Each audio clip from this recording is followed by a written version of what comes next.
Hi CSE takers, welcome to my channel. For today's video, let's answer this given problem. Question number 1, find the sum of 1 over 3 and 3 over 5. So, paano nga ba tayo nag-a-add ng magkaibang fractions? By the way, kapag sinabi nating dissimilar or unlike fractions, yung mga denominators natin ay magkaiba. Okay? So, likewise, kapag magkaparehas, ito ay similar fractions.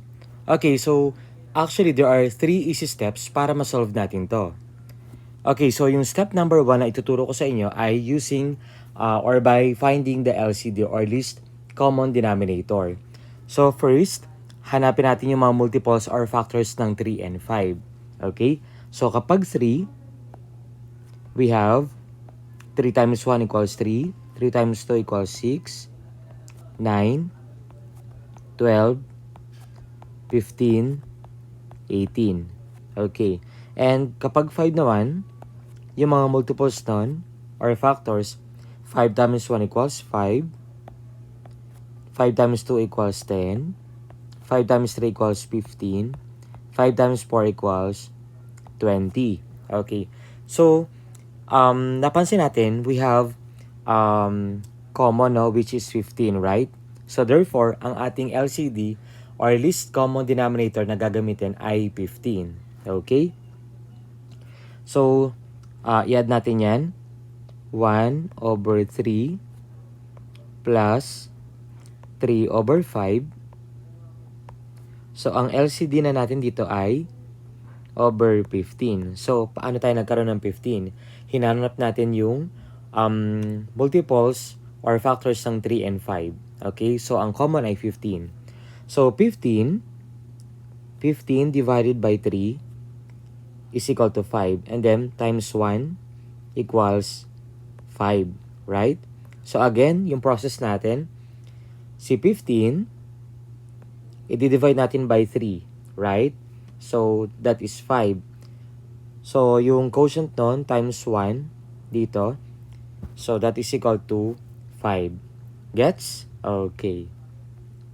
And then, the next thing to do ay continue the process.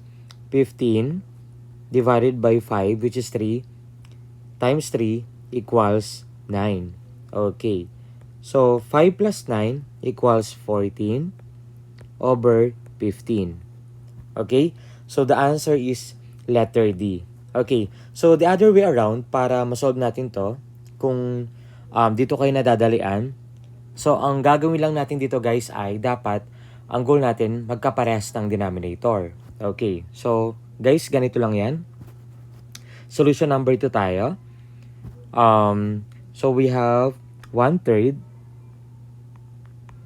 plus 3/5. Okay.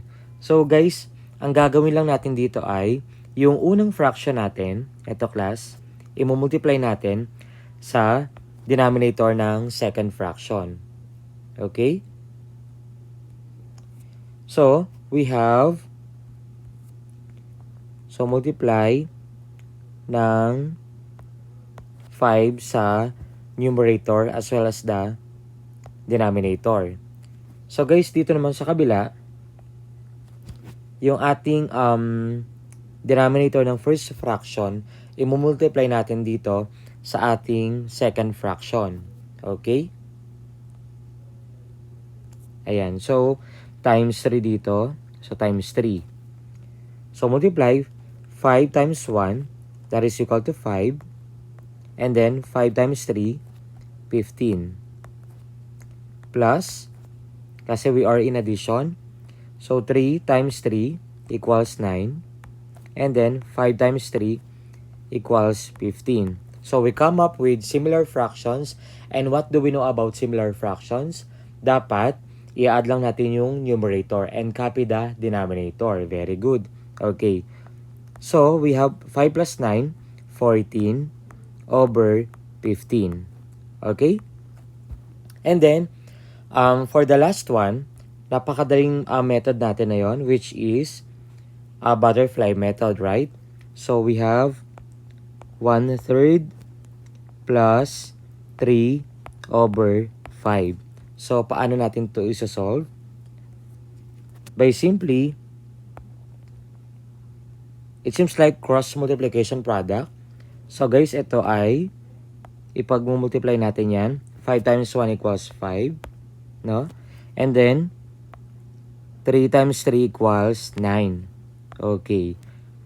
And then yung mga product natin na yan ay ipag-add natin. And then multiply the denominator. So 3 times 5, that is equal to 15. So we need to add lang 5 plus 9, that is equal to 14. And then copy 15. So see guys, different solutions pero we come up with the same answer. Okay? So kung saan kayo mas nadadalian dyan or most convenient kayo, yon ang gamitin nyo. Okay? So I hope na meron kayo natutunan sa video ito. Kindly like and share. Thank you for watching. Follow for more.